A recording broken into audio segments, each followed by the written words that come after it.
Welcome back. Welcome. നമ്മളുടെ 4ാമത്തെ episode, നമ്മൾ കഴിഞ്ഞ എപ്പിസോഡിൽ പീരിയോഡിക് ടേബിളിന്റെ ഡീകോഡിംഗ് ആണ് നമ്മൾ പറഞ്ഞു നിർത്തിയത്. അതിനകത്ത് എനിക്ക് തോന്നുന്നു എസ് ബ്ലോക്ക് നമ്മൾ പറഞ്ഞു. ഇനി ബാക്കിയുള്ള കാര്യങ്ങൾ അമ്മ അത് തുടരുക. പി ബ്ലോക്ക് പറയാം. പി ബ്ലോക്കിൽ ഇലക്ട്രോൺ അതിന്റെ എനർജി കാണുന്ന മേഖലയിൽ 2 പെറ്റലായിട്ടാണ് കാണപ്പെടുന്നത്. പി ബ്ലോക്ക് അല്ലേ? പി ബ്ലോക്ക് പറഞ്ഞു. പിന്നെ എഫ് ബ്ലോക്കിൽ അതേപോലെ തന്നെ 6 പെറ്റൽസ് ഉള്ള ഗ്രാഫാണ് നമുക്ക് ഇലക്ട്രോൺ റൊട്ടേറ്റ് ചെയ്യുന്ന മേഖല കാണപ്പെടുന്നത്. ഓക്കെ. അതില് ഇതേ പ്രതീകം തന്നെയാണ്, സിമ്പിൾ തന്നെയാണ് നമ്മൾ ഈ മെഡിറ്റേഷൻ ചെയ്യുമ്പോൾ കിട്ടുന്ന ചക്രങ്ങൾക്കും അതേപോലെ തന്നെയുള്ള പ്രതീകങ്ങളാണ് കിട്ടുക.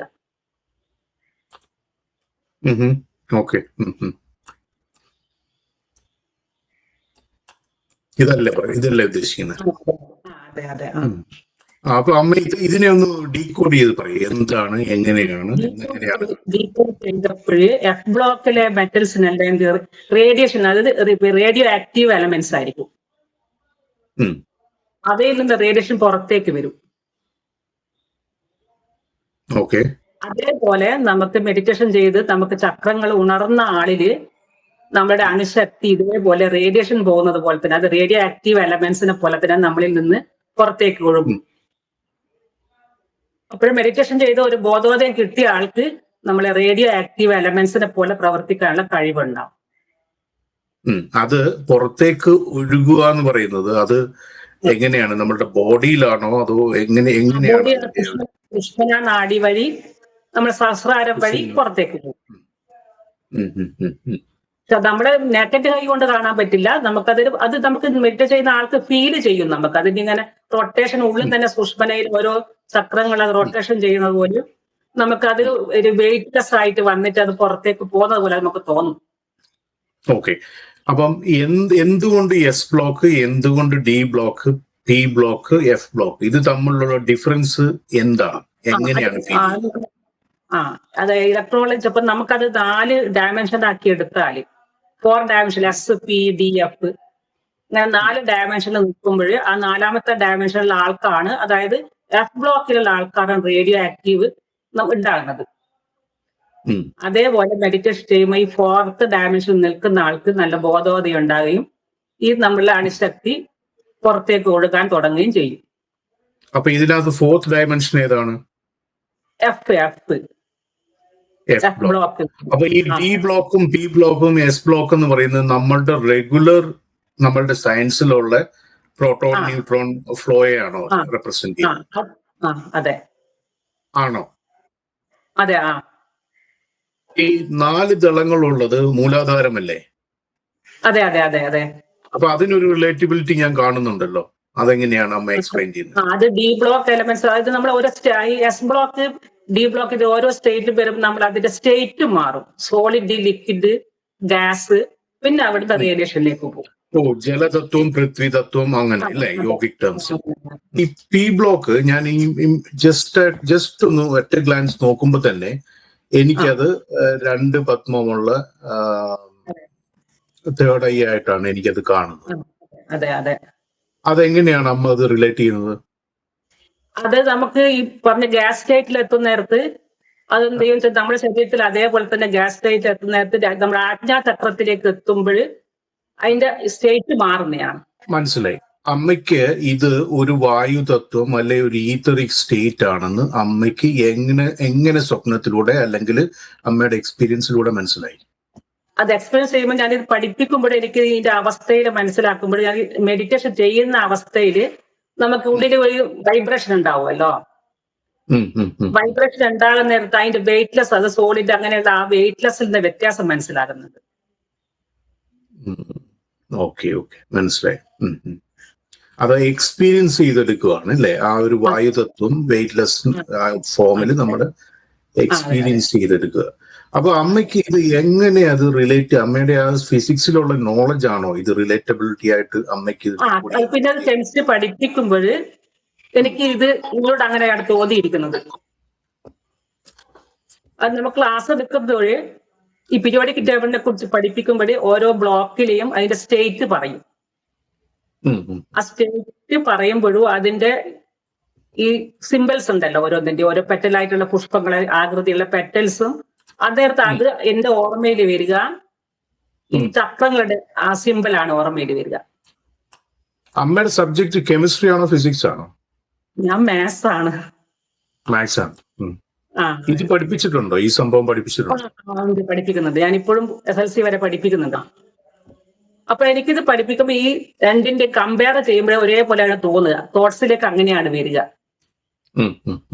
ഒരേ ഈ രണ്ട് പെറ്റൽസിന്റെ ആകൃതിയും അതുപോലെ നമ്മുടെ ഇതിന്റെ ചക്രങ്ങളുടെ ആ പെറ്റൽസും എനിക്ക് കമ്പയർ ചെയ്യുമ്പോൾ സെയിം ആണെന്ന് തോന്നും.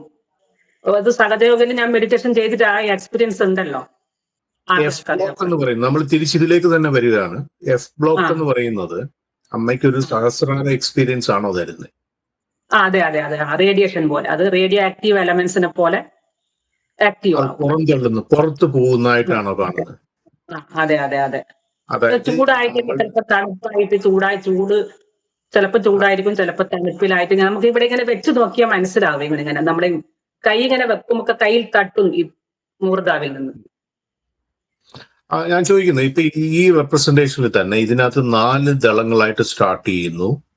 അതെ അതെ. അത് വേറെ എന്തൊക്കെയോ ഒരു ഫോമിലേക്ക് പോകുന്നു. അതിങ്ങനെ ഗ്രോ ചെയ്യുന്നതായിട്ടാണ്. റൊട്ടേറ്റ് ചെയ്യുന്നുണ്ട്. റൊട്ടേറ്റ് ചെയ്യുന്നുണ്ട്. റൊട്ടേറ്റ് ചെയ്യുന്നുണ്ട്. ഓക്കെ. ഇത് ഇപ്പൊ എത്ര ഏതളുള്ള ഇതായിട്ടാണ് അമ്മയ്ക്ക് ഇത് ഫീൽ ചെയ്യുന്നത്? ശരിക്കും സഹസ്രാരം എന്ന് പറഞ്ഞാൽ 1000. സഹസ്രാരം 1000 വരും. പക്ഷെ അവിടെ അതില് F ബ്ലോക്കിൽ 6 പെറ്റൽസ് ആണ് ഉള്ളത്. അവിടെ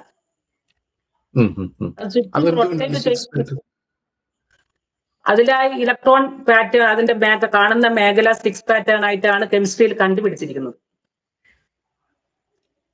ഇലക്ട്രോണിന്റെ കാണപ്പെടുന്ന മേഖല, ഇലക്ട്രോണിന്റെ ന്യൂക്ലിയസിന് ചുറ്റും കാണപ്പെടുന്ന മേഖല.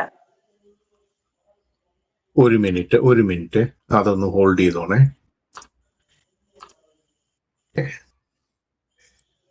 ഇലക്ട്രോൺസിന്റെ ആ ഒരു ദിശ അങ്ങനെയാണെന്നാണ് നമ്മൾ പറയുന്നത്.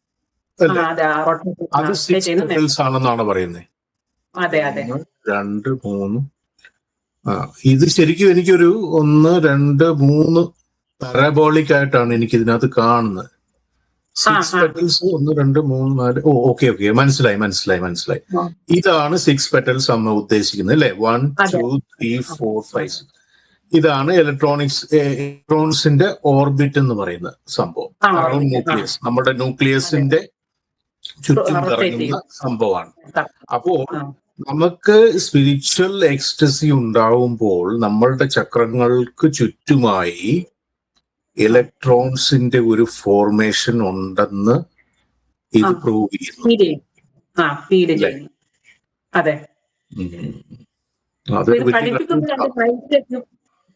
പഠിപ്പിക്കുമ്പോഴും മൈൻഡിലേക്ക് ചക്രങ്ങളാണ് മനസ്സിലേക്ക് വരിക.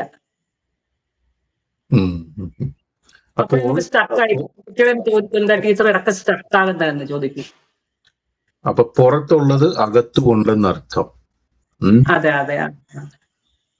അതൊരു വലിയൊരു തിയറിയാണ്, ഒരു വലിയൊരു ഡിസ്കവറിയും കൂടെയാണ് ഇത് ശരിക്കും പറഞ്ഞു കഴിഞ്ഞാൽ. പക്ഷെ അത് നമുക്ക് സയന്റിഫിക്കലി എങ്ങനെ പ്രൂവ് ചെയ്യാന്നുള്ളത് ദാറ്റ്സ് എ ഡിഫറെന്റ് സിനാരിയോ. പക്ഷെങ്കില് it make sense to me കേട്ടോ അമ്മേ. എനിക്ക് അതിനകത്ത് ഒരുപാട് സെൻസ് തോന്നുന്നുണ്ട്. കാരണം what you say is correct.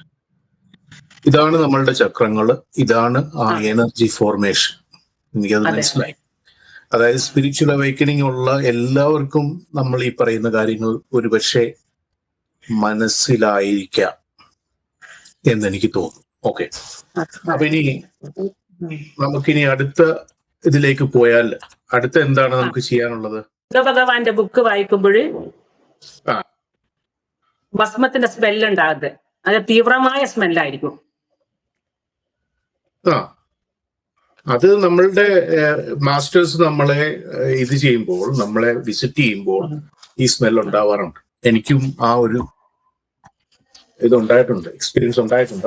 അമ്മയുടെ എക്സ്പീരിയൻസ് പറയാം. അത് എനിക്ക്, അതായത് ഉപനിഷത്ത്, വേദങ്ങൾ, അതുപോലെ ഖുറാൻ, ബൈബിള് ഇതെല്ലാം എനിക്ക് വായിക്കാൻ കിട്ടും. അതിൽ ആകസ്മികമായിട്ട് ഞാൻ പൈസ കൊടുത്ത് വാങ്ങുന്നതല്ല, മുൻകൂട്ടി വാങ്ങുന്നതല്ല, എങ്ങനെയെങ്കിലും എന്റെ കയ്യിൽ എത്തിച്ചേരുകയാണ് ചെയ്യുക. ഓക്കെ. ഖുറാൻ എത്തിയത് ഭയങ്കര അതിശയമാണ്. ഒരു ആള് അതായത് സിസ്റ്ററുടെ ഫ്രണ്ടാണ്. ഒരു ഫ്രണ്ട് വേറൊരു ഫ്രണ്ടിന് കൊടുക്കാൻ വേണ്ടി കയ്യിൽ കൊടുത്തതാണ്, സിസ്റ്ററുടെ കയ്യിൽ. ഓക്കെ. പക്ഷെ ആ ഫ്രണ്ട് വന്നില്ല, ഒരു വർഷമായിട്ടും വന്നില്ല. അപ്പൊ ആദ്യം കൊടുത്ത ഫ്രണ്ട് പറഞ്ഞ് നിങ്ങൾക്ക് വേണേ നിങ്ങൾ എടുത്തോ എന്ന് പറഞ്ഞു. അങ്ങനെ സിസ്റ്റർ എനിക്ക് കയ്യിൽ തന്നു. ഓക്കെ. നമ്മൾ ഈ ഭസ്മത്തിലേക്ക് വന്നാല് എന്താണ് ആ ഒരു എക്സ്പീരിയൻസ് എന്താണ്? ഈ ബുക്കൊന്നും വായിക്കുമ്പോൾ എനിക്ക് ഈ സ്മെല്ല് ഉണ്ടാവില്ല. പക്ഷെ ബുദ്ധ ഭഗവാന്റെ ധർമ്മപതി അതുപോലെ ജാതകഥകളും വായിക്കുമ്പോഴും മാത്രം ഈ സ്മെല്ല് ഉണ്ടാവും. ബാക്കി ഒന്നും വായിക്കുമ്പോഴും ഉണ്ടാവില്ല. ഇത് വായിക്കുമ്പോഴേ അത് ഒരു പേജ് കഴിയുമ്പോൾ തന്നെ തുടങ്ങും. അത് അമ്മ ഒന്ന് ഡീപ്പ് ചെയ്യണം. കാരണം അമ്മ അതിനകത്തൊന്ന് ഡീറ്റെയിൽ ആയിട്ട് ഇറങ്ങിച്ചേരണം. കാരണം എനിക്ക് സിമിലർ എക്സ്പീരിയൻസ് ഉണ്ട്. എന്റെ ഒരു എക്സ്പീരിയൻസ് വെച്ചിട്ട് എനിക്ക് തോന്നുന്നു നമ്മളുടെ അതിപ്പോ സിദ്ധന്മാരായിരിക്കാം, ഗുരുക്കന്മാരായിരിക്കാം, ആരായിരിക്കും, നമ്മളെ സൂക്ഷ്മത്തിൽ വിസിറ്റ് ചെയ്യുമ്പോഴാണ് നമുക്ക് ആ ഒരു സ്മെല്ല് വരും. അപ്പൊ ഈ ബുദ്ധഭഗവാന്റെ ഇത് അമ്മ വായിക്കുമ്പോൾ മാത്രം എന്തുകൊണ്ട് ഈ സ്മെല്ല് വരുന്നു, അതിനൊരു അർത്ഥമുണ്ട്. കാരണം അമ്മയ്ക്ക് ആ പുസ്തകത്തിലൂടെ എന്തോ പറഞ്ഞു തരാനുണ്ടെന്നാണ് എനിക്ക് തോന്നുന്നത്. അതാണ് അതിന്റെ അർത്ഥം. ആരോ സൂക്ഷ്മത്തിൽ വന്ന് അമ്മയെ ഗൈഡ് ചെയ്യുന്ന പോലെയാണ് എനിക്ക് തോന്നുന്നത്.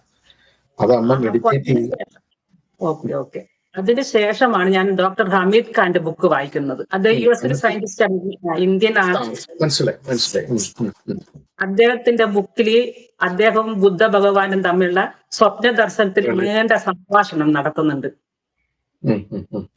ആ സംഭാഷണത്തിലാണ് ബുദ്ധ ഭഗവാന്റെ ഏറ്റവും പ്രധാനപ്പെട്ട കാര്യങ്ങളിൽ അദ്ദേഹം അതിലെ കൂടി ഡീകോഡ് ചെയ്തിട്ട് ബുക്കിൽ എഴുതിയിരിക്കുന്നത്, സ്വപ്ന ദർശനത്തിൽ കണ്ട കാര്യങ്ങൾ. അപ്പൊ അദ്ദേഹം ഈ ഭൂമിയിൽ മാത്രമല്ല, ഈ പ്രപഞ്ചത്തിൽ മറ്റ് ഗ്രഹങ്ങളിലും എല്ലാം ജീവജാലങ്ങൾ ഒരു കാലത്ത് ഉണ്ടായിരുന്നു. ഇനിയും ഇതേപോലെ തന്നെ അനേകം ഗ്രഹങ്ങൾ മാറി മാറി ഇതേപോലെ വരും എന്ന് അദ്ദേഹം അതിൽ എഴുതിയിട്ടുണ്ട്. അപ്പൊ അതെനിക്കത് വായിക്കാൻ പറ്റി. പക്ഷെ അതുകൊണ്ടായിരിക്കാം ഇത് അറിയിക്കാനായിരിക്കാം ചിലപ്പം ആ സ്മെല്ല് ഉണ്ടായെന്ന് തോന്നുന്നു. അത് കഴിഞ്ഞിട്ട് എന്താണ് ഉണ്ടായത്? അത് കഴിഞ്ഞ ശേഷം പിന്നെ ബുക്ക് വായന പിന്നെ അങ്ങനെ കിട്ടിയില്ല. പിന്നെ അതിനുശേഷം എനിക്ക് യൂട്യൂബിലാണ് ആദ്യം ഈ ഗോപിമണി സാറിന്റെ പുസ്തകങ്ങളാണ് പിന്നെ കിട്ടിയിരിക്കുന്നത്. ഗോപിമണി സാറിന്റെ പുസ്തകത്തിൽ എന്താണ് എനിക്ക് റെനെയും ഡെസ്കാർട്ടിന്റെ യൂങ്ങിനെ കുറിച്ചെല്ലാം മനസ്സിലാക്കാൻ പറ്റിയത്. പിന്നെ അതിനുശേഷം പിന്നെ ഹസ്ബൻഡിന്റെ മരണത്തിന് ശേഷം പിന്നെ അങ്ങനെ ബുക്കൊന്നും എനിക്ക് ഇപ്പം വാങ്ങിക്കാറില്ല. അതിനുശേഷമാണ് സാറ് പറഞ്ഞത്, ഗോപിമണി സാറ് പറഞ്ഞിട്ട് യൂട്യൂബ് നോക്കാൻ തുടങ്ങിയത്.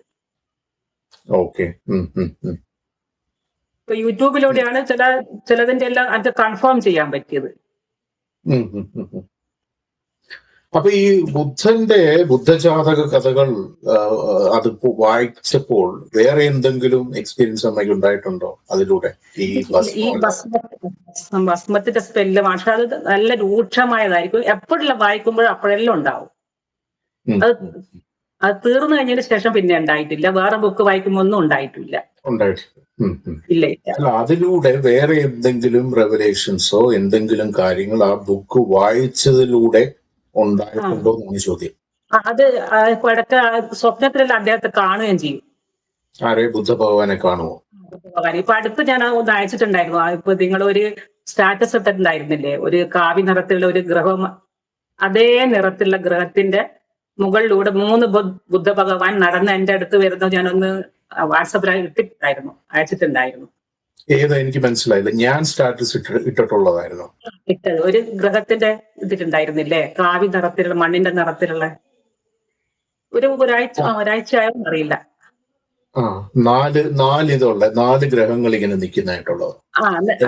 പിന്നെ ആ ഗ്രഹത്തിന്റെ മേലെ കൂടി 3 ബുദ്ധ ഭഗവാൻ ഒരുമിച്ച് കാവി വസ്ത്രം തന്നെയാണ് ഉടുത്തിരിക്കുന്നത്. 3 ബുദ്ധ ഭഗവാൻ ഒരുമിച്ച് നടന്ന് എന്റെ അടുത്തേക്ക് വരുന്നത്. പക്ഷെ കണ്ണു തുറന്നപ്പോ കാണാനില്ല. അല്ല, അത് ഞാനിട്ട സ്റ്റാറ്റസുമായിട്ട് എങ്ങനെ അമ്മയ്ക്ക് അത് റിലേറ്റ് ചെയ്യാൻ?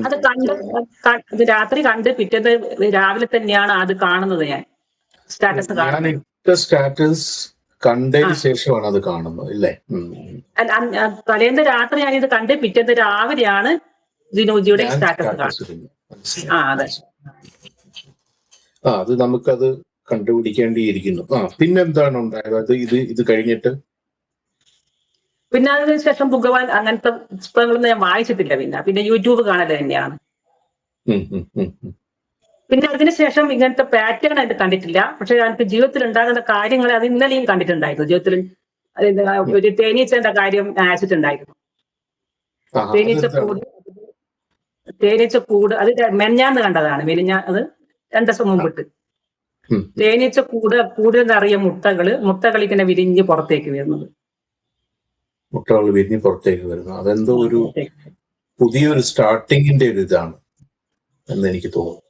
എന്തോ ഒരു തുടക്കം, പുതിയ തുടക്കം, നല്ല തുടക്കത്തിന്റെ ഒരു ലക്ഷണം പോലെ എനിക്ക് തോന്നുന്നു. അത് പിന്നെ ഡീറ്റെയിൽ ആയിട്ടൊന്നും കണ്ടില്ലേ? ഇല്ല, പിന്നീട് അത് കണ്ടിട്ടില്ല. വീണ്ടും അത് കാണാൻ ഉള്ള ഇതൊന്നുമില്ല. 2 ദിവസമേ ആയിട്ടുള്ളൂ. ഇനി എന്താ കാണുമെന്ന് എനിക്ക് പറയാൻ പറ്റില്ല. ഇനി ഭഗവാന്റെ എല്ലാം. അല്ല, ഞാൻ ചോദിക്കുന്നത് ഇങ്ങനെയുള്ള സ്വപ്നങ്ങളൊക്കെ ഒരു പ്രാവശ്യം കാണുന്നതാണോ അതോ വീണ്ടും അതിന്റെ കണ്ടിന്യൂഷൻ ആയിട്ട് കാണാറുണ്ടോ? ചിലത് കണ്ടിന്യൂസ് ആയിട്ട് കാണും. ഞാൻ ആദ്യം പറഞ്ഞിരിക്കുന്ന വൈറ്റ് പാർട്ടിക്കിളും ബ്ലാക്ക് ഹോളും ഉള്ളത് അത് തുടർച്ചയായിട്ട് കണ്ടുകൊണ്ടിരിക്കും. അതിപ്പോഴും ഇടക്കെല്ലാം കാണും. ഓക്കെ. അടുത്ത പോയിന്റിലേക്ക് പോവുക. എന്താണ് ഈ എനിക്ക് ഓർമ്മയുണ്ട് അമ്മ ഇങ്ങനെ സൂര്യബിംബത്തിന്റെ എന്തോ ഒരു കാര്യം പറഞ്ഞിട്ടുണ്ടായിരുന്നു. അതെന്താണ്? അത് 93-ലാണ്, 1993. അത് രാവിലെ ഒരു 9 മണിയായി കാണും. നമ്മൾ അടുക്കളയിൽ ജോലിയിലായിരുന്നു. അമ്മയും ഞാനും അടുക്കളയിൽ ഇങ്ങനെ ജോലി ചെയ്തുകൊണ്ടിരിക്കുമ്പോൾ അത് ഭീകരമായ ശബ്ദം. നമ്മുടെ ഹെലികോപ്റ്റർ നമ്മുടെ മുറ്റത്ത് വന്ന് നിന്നാൽ എങ്ങനെ അതേപോലത്തെ ഭീകരമായ ഒരു ശബ്ദം. വീടിന്റെ മുറ്റത്ത് അത് മുറ്റത്ത് കേൾക്കുന്ന പോലെയാ തോന്നുന്നത്. അപ്പൊ ഓടിച്ചത് നോക്കുമ്പോൾ കാണുന്നത് മുറ്റത്ത് ശരിക്കും നമ്മള് ആകാശത്ത് എങ്ങനെയാണോ സൂര്യബിംബം കാണുന്നത് അതേപോലെ താഴെ മുറ്റത്ത് സൂര്യബിംബത്തെ കാണുന്നു. ആരൊക്കെയാണ് കാണുന്നത്? ഞാൻ മാത്രമല്ല. അമ്മക്ക് പെട്ടെന്ന് ഓടി വരാൻ പറ്റില്ല. കുറച്ച് കാലിന് വയ്യാത്തത് കൊണ്ട് ഇപ്പൊ ഞാനാണ് ഓടി വന്നിട്ട് നോക്കിയത്. അപ്പൊ ശരിക്കും നമ്മൾ ആകാശത്ത് എങ്ങനെയാണോ സൂര്യനെ കാണുന്നത്, ജ്വലിച്ചു നിൽക്കുന്ന നല്ല തീവ്രമായ ജ്വലിച്ചു നിൽക്കുന്ന സൂര്യനെ കാണുന്ന അതേ രൂപത്തിൽ മുറ്റത്താണ് കാണുന്നത്. എന്നിട്ട് അതെങ്ങനെയാണ് ഫ്ലോട്ട് ചെയ്ത് നിൽക്കുന്നോ അതോ വീണ് കിടക്കുന്നോ? എന്താണ്? വീണ് താഴെ മുറ്റത്ത് ഇങ്ങനെ വീണ് കിടക്കുന്നു. ഓക്കെ. അപ്പൊ അത് ഞാൻ കണ്ടപ്പോൾ തന്നെ അയ്യോ സൂര്യഭഗവാൻ താഴെ വീണെന്ന് പറഞ്ഞ് ശബ്ദം പുറത്തേക്ക് വരുന്നില്ല. അതിങ്ങനെ പറയുമ്പോഴത്തേന് ഇത് ജിൽ എന്നുള്ളൊരു ശബ്ദത്തോടെ മുകളിലോട്ട് അതിവേഗത്തിൽ പറന്നുപോയി. അപ്പൊ അതിനിടക്ക് ഞാൻ പറക്കുന്ന അലികളെ കുറിച്ചൊക്കെ കേട്ടിട്ടുണ്ടായി. അഭിഷേക് അതായിരിക്കും എന്ന് വിചാരിച്ചു. അപ്പൊ ഞാൻ അടുത്ത അയൽപക്കത്തെല്ലാം ചോദിച്ചു, നൈബറത്തെല്ലാം ചോദിച്ചപ്പോൾ പറഞ്ഞ് ഞങ്ങൾ ശബ്ദം കേട്ടു, പക്ഷെ എന്താണെന്ന് അറിഞ്ഞൂടാന്ന് പറഞ്ഞു. ആരും കേട്ടിട്ടില്ല. ശബ്ദം കേട്ട ചില നൈബേഴ്സ് എല്ലാം ശബ്ദം കേട്ടിരുന്നു പറഞ്ഞു. എന്ത് ടൈപ്പ് സൗണ്ട് ആണ് കേട്ടത്? അത് ഈ വിമാനം, നമ്മുടെ ഹെലികോപ്റ്റർ വിമാനം നമ്മുടെ മുറ്റത്തെല്ലാം വന്ന് നിന്നാണെങ്കിൽ അടുത്ത് നിന്നുള്ള ശബ്ദം. വിശ്വസിക്കുന്നത് അതൊരു എക്സ്ട്രാ ടെറസ്ട്രിയൽ ആയിട്ടാണോ അമ്മ വിശ്വസിക്കുന്നത്? അത് അതിന്റെ കാരണം പറയാന്ന് വെച്ചാല് നമ്മള് സാധാരണ വെത്തില താമ്പൂല പ്രശ്നം വെക്കുമല്ലോ. താമ്പൂല പ്രശ്നം വെക്കുമ്പോ അവിടെ ജ്യോതിഷി ഇത് പറഞ്ഞു, ഇങ്ങനെ ഒരു പ്രകാശത്തെ ഇവിടെ ഒരാൾ കണ്ടിട്ടുണ്ടല്ലോ. ഇവിടെ നമ്മ ദേവീന്റെ ശക്തി ഉണ്ടല്ലോ, പിന്നെ കൊടുങ്ങല്ലൂർ അമ്മയുടെയും വലിയച്ഛന്റെ എല്ലാം വിളക്ക് വെക്കുന്ന തറയെ കുറിച്ച് ആദ്യം പറഞ്ഞിട്ടുണ്ടായിരുന്നു. അപ്പൊ അതിന്റെ ഇവിടുത്തെ ശക്തിയാണ് അത് ഒരാൾക്ക് കാണിച്ചു കൊടുത്തതെന്ന് പറഞ്ഞു. അതൊരു വരുത്തുപോക്കാണ് അല്ലേ? ആയിരിക്കും. അങ്ങനെ തീവ്രമായ ശക്തമായ വെളിച്ചമായിരുന്നു അത്. പക്ഷെ അത് അതിവേഗത്തിൽ ചില്ലുന്ന ശബ്ദത്തിൽ മുകളിലോട്ട് പോയതാണ് ഭയങ്കര അതിശയമായിട്ട് തോന്നിയത്. കൊടുങ്ങല്ലൂർ ടെമ്പിളിലെയാണ് നിങ്ങളുടെ കുടുംബപരമായിട്ട് അല്ലേ? അതെ അതെ. ശക്തി സമ്പ്രദായത്തിന്, കേരളത്തിന്റെ ശക്തി സമ്പ്രദായത്തിന്റെ മെയിൻ ഒരു ഹെഡ് ഓഫീസാണ് ഈ കൊടുങ്ങല്ലൂർ എന്ന് പറയുന്നത്. അത്രയ്ക്ക് പവർഫുൾ ശക്തി പീഠങ്ങളിലൊന്നാണ് കൊടുങ്ങല്ലൂർ. അതിന് മേലിലൊന്നും ഇല്ല. ത്രിപുരയിലേക്ക് ഇതുണ്ടല്ലോ, കാമക്യ. അതുപോലെ പവർഫുൾ ആയിട്ടുള്ള ഒരു ടെമ്പിൾ ആണ് ഈ കൊടുങ്ങല്ലൂർ. ആ ഇത് നമുക്ക് അതിന്റെ ഒരു വാല്യൂ അറിയത്തില്ല. അതെ, എനിക്ക് അറിയില്ല. മുറ്റത്തെ മുല്ലയ്ക്ക് മണമില്ലെന്ന് പറയുന്ന പോലെ നമുക്ക് അതെ അതെ അതിന്റെ വാല്യൂ അറിയില്ല. അത്രയ്ക്ക് പവർഫുൾ ആയിട്ടുള്ള. അതെ. എന്നിട്ട് എന്തുണ്ടായി അമ്മേ? ഇത് കഴിഞ്ഞിട്ടുള്ള അതിനുശേഷം പിന്നെ അതോ ഒരു വട്ടേ കണ്ടിട്ടുള്ളൂ. പക്ഷെ അത് ഇന്നതാണെന്ന് അദ്ദേഹം പറഞ്ഞപ്പോഴും, ജ്യോതിഷി പറഞ്ഞപ്പോഴും മനസ്സിലായി. പക്ഷെ മറ്റാർക്കും മനസ്സിലായിട്ടൊക്കെ പറ്റിയില്ല. കാരണം ഞാൻ മാത്രമല്ലേ അത് കണ്ടുള്ളൂ അന്ന്. അതെ. പിന്നെ അത് കണ്ടിട്ടില്ല. ഇല്ല, പിന്നെ അത് കണ്ടിട്ടില്ല. അപ്പൊ പ്രശ്നം വെച്ചപ്പോൾ ഈ താമ്പൂല ഇത് ചെയ്യുന്ന ആള് എന്തെങ്കിലും പരിഹാരം, എന്തെങ്കിലും പുതിയ വിധികൾ തുടരേണ്ടതായിട്ടുണ്ട് എന്നൊക്കെ പറഞ്ഞായിരുന്നു. പറഞ്ഞിട്ടുണ്ടായിരുന്നു. അത് ചില ആൾക്കാരെ താല്പര്യം കാണിക്കുന്നില്ല, ചിലവരും പിന്നെ മുടക്കി കളയുന്നുണ്ട്, ചിലർക്കൊന്നും ഇതിന് താല്പര്യമില്ല. ഇത് തുടർന്ന് ചെയ്യാനുള്ളതൊന്നും താല്പര്യമില്ല. അപ്പൊ അത് കുടുംബത്തിലെല്ലാവരും ചേർന്ന് നന്നായിട്ട് ചെയ്തു കൊണ്ടുപോകാൻ പരിപാലിക്കുകയാണെങ്കിൽ നിങ്ങൾക്ക് നല്ല ഐശ്വര്യങ്ങളിൽ ഉണ്ടാവും എന്ന് പറഞ്ഞിട്ടുണ്ടായിരുന്നു അദ്ദേഹം. തുടർന്നു അത് കുടുംബത്തിൽ. പക്ഷെ എല്ലാവരും വരുന്നില്ല, താല്പര്യമുള്ളവർ ഇന്നും വരുന്നുണ്ട്. അല്ല, അത് തുടരുന്നുണ്ടല്ലോ. ഉണ്ട്. പക്ഷെ അതിലൊരു പ്രശ്നം വെച്ചാൽ ഗുളികന് ഒരു സ്ഥാനം കൊടുക്കാൻ പറഞ്ഞിട്ടുണ്ടായിരുന്നു. പക്ഷെ അത് ആരും ഇതുവരെ അതിന് താല്പര്യം കാണിക്കുന്നില്ല.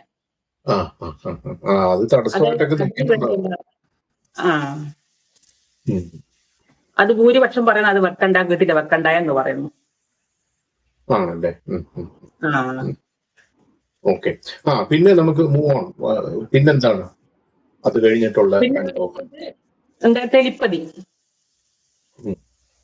അത് ഫൈനൽ ഇയർ ഡിഗ്രിക്ക് ഞാൻ പഠിക്കുമ്പോൾ എന്റെ വീട്ടിൽ നിന്ന് ഒരു 1/2 കിലോമീറ്റർ ദൂരെയുള്ള എന്റെ സഹപാഠിയുണ്ട്. എന്റെ ക്ലാസ്സിൽ തന്നെ എല്ലാം കൂടെ പഠിക്കുന്ന കുട്ടിയുടെ വീട്ടിൽ കമ്പൈൻ സ്റ്റഡിക്ക് ഞാൻ പോവുകയാണ്. പോകുമ്പോൾ പാതി വഴി എത്തിയപ്പോൾ എനിക്ക് വല്ലാത്ത ഒരു വെപ്രാളം പോലെ തോന്നി, അസ്വസ്ഥത. ഉള്ളിൽ ഇങ്ങനെ ആരോ പറയാണ്, നീ അമ്മയുടെ അടുത്ത് ചെല്ല്, അമ്മയുടെ അടുത്ത് ചെല്ലുന്നു. ഏത് അമ്മയുടെ അടുത്ത്? എന്റെ അമ്മയുടെ അടുത്ത്, വീട്ടിലേക്ക്. അപ്പൊ എനിക്ക് എങ്ങോട്ട് പോകണം, തിരിച്ചു പോകണോ അല്ലെ പിന്നെയും കൂട്ടുകാരിന്റെ അടുത്ത് തന്നെ പോകണം എന്നുള്ള കൺഫ്യൂഷനായി. ഞാൻ തുടർന്ന് കൂട്ടുകാരിന്റെ വീട്ടിൽ തന്നെ പോയി. അവിടെ എത്തിയിട്ട് എനിക്ക് ആടെ ഇരിക്കാനോ ഒന്നിനും പറ്റുന്നില്ല, ആകെ വെപ്രാളം.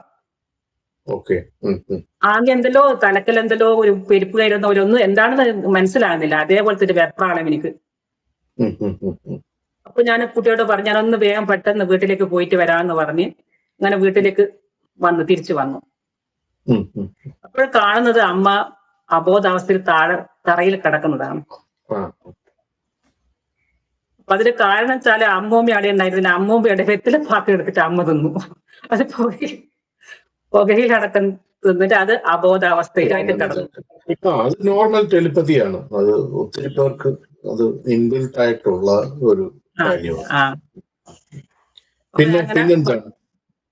വന്നിട്ട് വെള്ളയിലൊക്കെ കുടഞ്ഞ് സുഖമായി ഓക്കെയാണെന്ന് പറഞ്ഞപ്പോ ഞാൻ വീണ്ടും കൂട്ടുകാരിന്റെ അടുത്തേക്ക് പോയി. നെക്സ്റ്റ് ഉണ്ടായിരുന്നത് ഇതേപോലെ തന്നെ എന്റെ ഹസ്ബൻഡ് മരിച്ചല്ലോ. 2019 മരണപ്പെട്ടത്. അപ്പൊ അദ്ദേഹത്തിന് 40 കഴിയുന്നവരെ എനിക്ക് ഞാൻ എവിടെ നിൽക്കുന്ന അവിടെയല്ല എനിക്ക് നിഴലായിട്ട് കാണാൻ പറ്റും. തിരിഞ്ഞും മറിഞ്ഞു നോക്കുമ്പോൾ എന്റെ ചുറ്റും തന്നെ ഉള്ളതുപോലെ ശരിക്കും നിഴൽ രൂപത്തിൽ തന്നെ കാണാൻ പറ്റും. അത് 40 കഴിഞ്ഞപ്പോൾ അങ്ങനെ കണ്ടില്ല, 40 നാൾ കഴിഞ്ഞപ്പോൾ കണ്ടില്ല. പക്ഷെ 1 വർഷം എത്താനായപ്പോൾ ഇതേപോലെ തന്നെ ഞാൻ സന്ധ്യക്ക് നാമം ജപിക്കുമ്പോൾ എന്റെ മുന്നിൽ ശരിക്കും നമുക്ക് റിയൽ ആയിട്ട് കാണുന്ന പോലെ, ശരിക്കും എങ്ങനെയോ നമ്മൾ റിയൽ ആയിട്ട് മുന്നിൽ വന്നു നിൽക്കുന്ന അതേപോലെ എന്റെ മുന്നിൽ വന്നു നിൽക്കുകയാണ്. അതങ്ങനെ 2-3 പ്രാവശ്യം കണ്ടു അതേപോലെ. 1 വർഷം കഴിഞ്ഞിട്ട് പിന്നെ വന്നിട്ടില്ല. പിന്നീട് എന്താ ഞാൻ ചെയ്തതെന്ന് വെച്ചാല് ഞാൻ അങ്ങനെ ഡിവോട്ട് ചെയ്ത് ജപിക്കാറില്ല. പിന്നെ ആ കോൺസെൻട്രേഷൻ ഇല്ലാണ്ട് ഇപ്പോഴും ജപിക്കുക. എനിക്ക് അങ്ങനെ കോൺസെൻട്രേറ്റ് ചെയ്ത് ജപിക്കുമ്പോഴേ കാണുമെന്നുള്ള ഉള്ളിലൊരു ഭയം. എന്താണ് ഈ ജപിക്കുന്നത്? അതും പിതൃക്കളുമായിട്ടും മരിച്ചുപോയവരുമായിട്ട് എന്ത് ബന്ധം? അത് ശരിക്കും എനിക്ക് ഡീകോഡ് ചെയ്യാൻ പറ്റിയില്ല. അതായത് 9ാം ക്ലാസ്സിൽ പഠിക്കുമ്പോൾ നമ്മൾ സാധാരണ രാത്രി പഠിക്കാനിരിക്കും. അതേപോലെ പഠിക്കാനിരുന്നപ്പോൾ ഒരു ഭാഗത്തെ മുടി നമ്മള് ഈ ഋഷിമാരെ എല്ലാം മുടി ജട പിടിച്ച പോലെ ജട പിടിച്ചു പോയി. പെട്ടെന്നാണത്. സന്ധ്യക്ക് ഒരു രാത്രി കൊണ്ട് ജട പിടിച്ചോ? പെട്ടെന്ന് തന്നെ അത് നമ്മൾ സന്ധ്യക്ക് കുളിയെല്ലാം കഴിഞ്ഞ് വിളക്കെല്ലാം കത്തിച്ച് നാമെല്ലാം ജപിച്ചതിന് ശേഷം ചായ കുടിച്ചിട്ടാണ് പഠിക്കാനിരിക്കുക. അങ്ങനെ പഠിക്കാനിരിക്കുമ്പോൾ ഞാൻ വെറുതെ തലകെ തൊട്ട് നോക്കുകയാണ്. അപ്പോഴേ ഒരു ഭാഗത്ത് മുഴുവൻ അങ്ങ് ജട പിടിച്ചു. ഇപ്പോഴും ഉണ്ടോ? പെട്ടെന്നാണ്. ഒരു സ്പോട്ടിലാണത്. ഇപ്പോഴും ഉണ്ടോ ചേട്ടാ? ഇല്ല അതില്ല. അപ്പൊ ഞാൻ അമ്മയെ വിളിച്ച് കാണിച്ചു, അമ്മയുടെ അടുത്ത് പോയിട്ട് കാണിച്ചു കൊടുത്തു. അപ്പോഴമ്മയ്ക്ക് പെട്ടെന്ന് ഓർമ്മ വന്നു. ഞാൻ അത് അച്ഛനും അമ്മയുടെ കല്യാണം കഴിഞ്ഞിട്ട് 5 വർഷം കഴിഞ്ഞിട്ടാണ് ഞാൻ ഉണ്ടായത്. അത് ശബരിമലക്ക് പോയി നേർന്നിട്ടാണ് ഞാൻ ഉണ്ടായെന്നാണ് പറയുന്നത്. അപ്പൊ എന്നെ അവിടെ കൊണ്ടുപോയി കാണിക്കാമെന്ന് ശബരിമലക്ക് കൊണ്ടുപോയില്ല.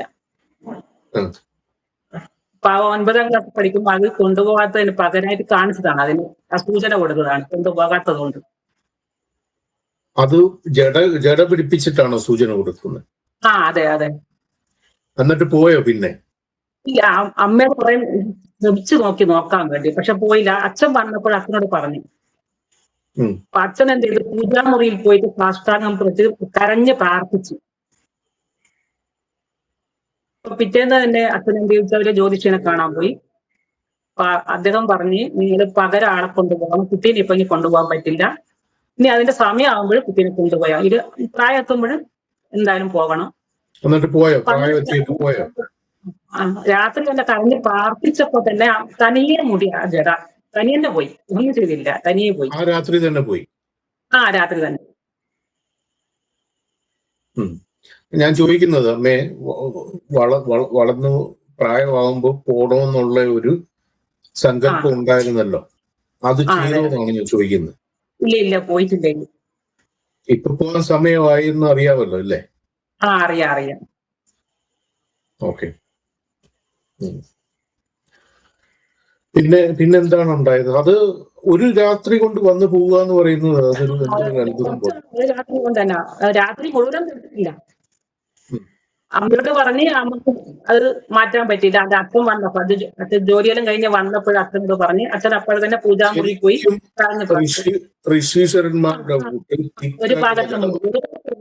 ഒരു ഭാഗത്തൊന്നുമില്ല, ഒരു ഭാഗത്ത് അപ്പോൾ ഒറ്റ കട്ടയായിട്ട്. നേരം എടുത്ത് എഴുന്നേറ്റപ്പോഴത്തേക്ക് അത് മാറിപ്പോയി. അതിന് മുന്നേ പ്രാർത്ഥിച്ച പാടെ തന്നെ തനിയെ പോയി. അച്ഛൻ പ്രാർത്ഥിച്ചപ്പോൾ തന്നെ കരഞ്ഞ് പ്രാർത്ഥിച്ചു പൂജാമുറിയിൽ പോയിട്ട്. പിന്നെന്തൊക്കെയാണ് അനുഭവങ്ങൾ? അതുകൂടാതെ പിന്നെ എനിക്ക് ഉണ്ടാകുന്ന, അതായത് ഡിഗ്രിക്ക് പഠിക്കുമ്പോൾ കണ്ടതാണ്. ഞങ്ങൾ ഒരു ബെഞ്ചിൽ 4 കുട്ടികൾ, ഞങ്ങൾ 4 സുഹൃത്തുക്കളാണ്. അതിൽ 4 പേരും ഞാൻ വരാന്തയിൽ ഇങ്ങനെ നിന്ന് ട്യൂഷൻ എടുക്കുന്നത്, മറ്റ് 3 പേരും റോഡിൽ, അതിന് ഫ്രണ്ടിലെ റോഡുണ്ട്, ആ റോഡിലൂടെ സ്കൂളിലേക്ക് പോവുകയാണ്.